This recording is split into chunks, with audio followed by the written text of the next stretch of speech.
जो भारत देश को करता हो प्यार, वो न्यूज़ जय भारत पुणे को कैसे करे इनकार. न्यूज़ जय भारत पुणेमध्ये आपलं सहर्ष स्वागत. कृपया ही माहिती आणि सूचना काळजीपूर्वक वाचावी ही नम्र विनंती. धन्यवाद. जय भारत.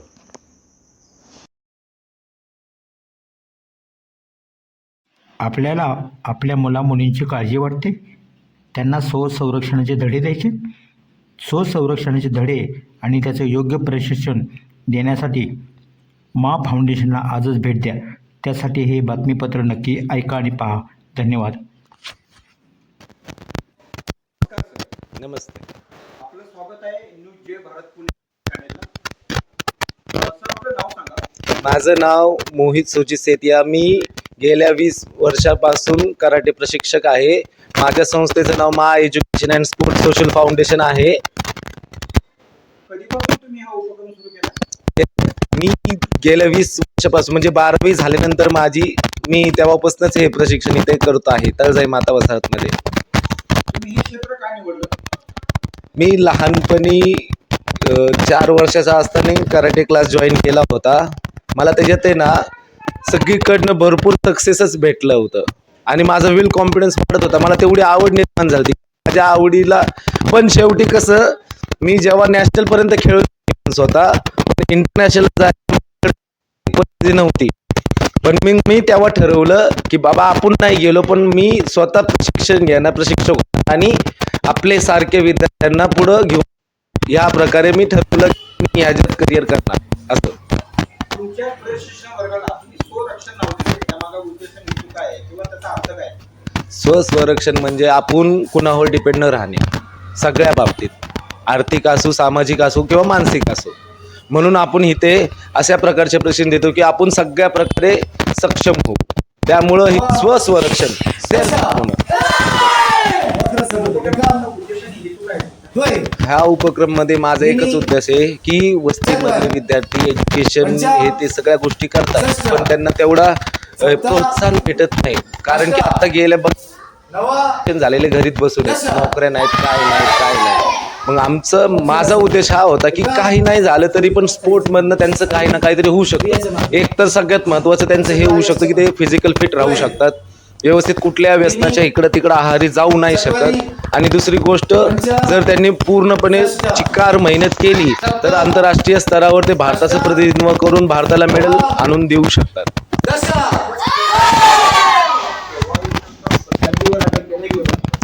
याच्यामध्ये 4 वर्षापासून पुढील सर्वांना प्रॅक्टिस करण्याचं हे आहे. म्हणून ह्याच्यामध्ये 4 वर्षापासून पुढे आम्ही ऍडमिशन घेतो प्रशिक्षणासाठी. आणि प्रशिक्षणासाठी तळजाई माता वसाहत येथे 7:30 ते 8:30 असतो. आणि गुलाबनगर धनकवडी मधील प्रियदर्शनी इंग्लिश मिडियम स्कूल 6 ते 7 या टायमिंगमध्ये असतो. आणि प्रशिक्षणासाठी माझा नंबर आहे 9503039606.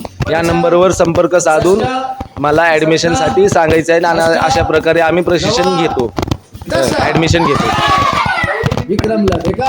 सर, हे त्या विद्यार्थ्यावर डिपेंड आहे, तो किती लवकर कुठली मुवमेंट अचिव्हमेंट करतो. 1 वर्षात बी होऊ शकतो, 6 महिन्यात बी होऊ शकतो, 10 वर्षात बी होऊ शकतो, 5 वर्षात पण होऊ शकतो. हे त्याच्या काबिलियतवर डिपेंड आहे. ह्याच्यामध्ये आम्ही स्वसंरक्षण घेतो, लाठीकाठी घेतो, नानचाकू घेतो, रनिंग घेतो, ॲथलेटिक घेतो आणि ॲडव्हेंचर घेतो, ट्रॅकिंग घेतो, किल्ले बघतो, सगळ्या प्रकारचे आपले सामाजिक उपक्रम राबवतो. आणि मुलांना टॉकिंग शिकवतो, डिसिप्लिन शिकवतो. अशा प्रकारचे उपक्रम आम्ही इथे घेतो. आणि एज्युकेशन, ज्यांना लिहिता वाचता येत नाही वस्तीतल्या मुलांना, त्यांना आम्ही स्पेशली लिहायला वाचायला कव्हर अप करतो बेसिक. यामध्ये येण्यासाठी कोणकोणत्या गुणांची आपल्याला आवश्यकता असते? खरं तर जर गुणवंत असती तर इथं कोण आलेच नसते. विदाऊट ज्यांची गुणवत्ता नाही आहे त्यांना आम्ही डेव्हलप करण्याचा प्रयत्न करतोय, त्यांच्यात स्किल आणण्याचा प्रयत्न करतोय. म्हणून इथे कोणीही येऊ शकते, गुण असू किंवा नसू, त्याला व्यवस्थित सक्षम करणं हे आमचा उद्देश आहे. इतर शिक्षक कोणी शिक्षण देण्यासाठी येतात का? नाही, ह्याची ही कन्सेप्ट मी स्वतः केलेली आहे. म्हणून इतर कुठं शिक्षकांना मी सहभागी होऊ देत नाही इथे. आणि येणारे येतात ॲडव्हान्स ट्रेनिंग देण्यासाठी. जसं की वेपन ट्रेनिंग, बंदूक किंवा लाठी काठीचे वेगळे अजून काय करायचं असेल एक्स्ट्रा कॅम्प, की त्यांचे अकॅडमी आमची अकॅडमी मिळून पार्टनरशिप करून असं प्रोग्रामिंग स्पर्धा वगैरे घ्यायचा असेल तर आम्ही एकत्र येतो. पण ट्रेनिंग विद्यार्थ्यांना फक्त मीच देतो इथे. तुमचे इथं पुढे गेलेल्या विद्यार्थ्यांची नावं आणि कोणकोणत्या ठिकाणी स्पर्धा घेतली किंवा मी भरपूर ठिकाणी 100च्या पुढं आमच्या स्पर्धा झालेल्या आहेत, एवढं सांगायचं झालं तर. पण बेसिकली माझ्या मनात जे स्पर्धा आहेत, दिल्ली, मुंबई, वडगाव शेरी, दायरी, कोलकाता, राजस्थान, जयपूर आणि नेपाळ. आणि आत्ता नेपाळला 2 इंटरनॅशनल झालेत आपल्या विद्यार्थ्यांचे. मागच्या वेळेस 30 जण आम्ही नेपाळला गेलो होतो, तेव्हा पण सगळे गोल्ड होते 25. आणि आत्ता 4 जण आम्ही गेलो होतो, प्रिया सुभाष जाधव, शाहिद शेरू शेख, रुद्र बाबासाहेब नेटके, यश हनुमंत खंडाळे, हे 4 विद्यार्थी माझे सुवर्णपदक पटकावलेले आहेत. आणि इंडियाचा झेंडा तिथं मलेशियामध्ये फडकवला आहे. हो, सर्वांना प्रमाणपत्र असते. जे आम्ही 10 लेवलचे स्तर आहेत, प्रथम स्तर, द्वितीय स्तर, तृतीय स्तर, चतुर्थी स्तर, पंचस्तर, षष्ठ स्तर, सप्तस्तर, अष्टस्तर, नवस्तर, दशस्तर, म्हणजे विद्योपदी त्याला आपण म्हणू. ह्या प्रशिक्षणाचं विद्योपदी असं 10 प्रकारचे वेगळे सर्टिफिकेट, ट्रेनिंगचे सर्टिफिकेट, कॉम्पिटिशनचे सर्टिफिकेट, सगळ्या प्रकारचे सर्टिफिकेट आम्ही इथे प्रोव्हाइड करतो. तुमची अपेक्षा काय आहे समाजाने शासनाकडून? आमची अपेक्षा हीच आहे की वस्तीमधल्या विद्यार्थ्यांना तुम्ही खरंच बघा, ते खरं मनापासून मेहनत करतात. सगळ्यामध्ये, एज्युकेशनमध्ये पण करतात, सगळ्या लेवलवर करतात, पण त्यांना स्कोप कुठं भेटत नाही. माझा हाच प्रयत्न आहे आमचा. समाजाने त्यांच्याकडे लक्ष द्यायला पाहिजे, आर्थिकदृष्ट्या, सामाजिकदृष्ट्या आणि मानसिकदृष्ट्या सुद्धा. कारण की काही घरामध्ये त्या विद्यार्थ्यांना सांगतात, तू करू नको, तुझा काही उपयोग नाही. असं नाही आहे. कुठलीही चांगली गोष्ट, व्यायाम, शरीर जर व्यवस्थित आहे तर बाकी आयुष्यात आपण काही करू शकतो. त्यामुळे 24 तासामधला 1 तास व्यायामाला देणं खूप महत्त्वाचं आहे. म्हणून माझा हाच उद्देश आहे की समाजाने त्यांना पाठिंबा द्यावा, त्यांना कधी कशात अडवू नये. भविष्यात माझा एकच प्लॅन आहे की आपण आपल्या विद्यार्थ्यांना सगळ्या बाबतीत, कुठलीही लेवल असू दे, मानसिक, शारीरिक आणि आर्थिक, ह्यामध्ये सक्षम करणं आपल्या प्रशिक्षणाद्वारे. धन्यवाद आणि आभार आणि तुम्हाला पुढील कार्यासाठी शुभेच्छा. धन्यवाद. आणि तुम्ही आमच्या विद्यार्थ्यांची दखल घेतली त्यामुळं तुमचाही आभार. धन्यवाद.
दुसरी मुवमेंट.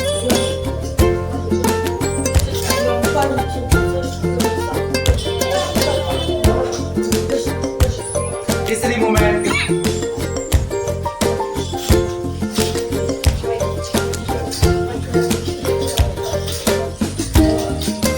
चौथी movement.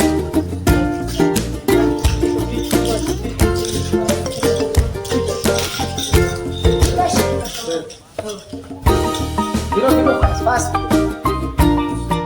Fast dua, pada langsung lenta. Passing movement.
Hand breaking movement defence वर ब्रेक करायचं सगळं होल्ड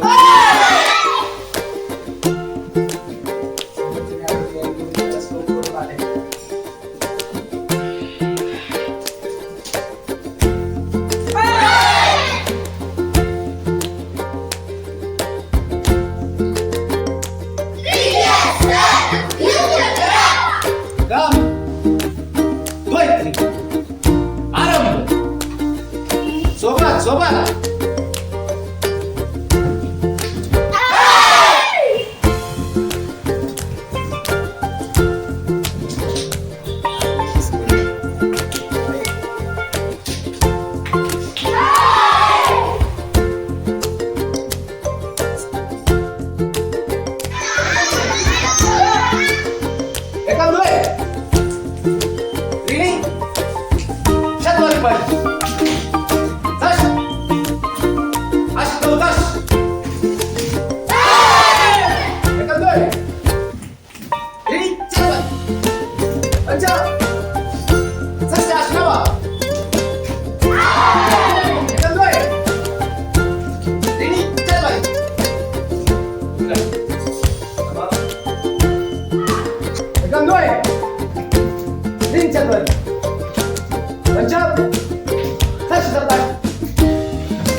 आमच्याही शुभेच्छा. Casual look, good luck Chowk Pune, Radhakrishna hotel Bharati Vidyapeeth Pune आणि BR एंटरप्राइजेस सदाशिवपेठ पुणे.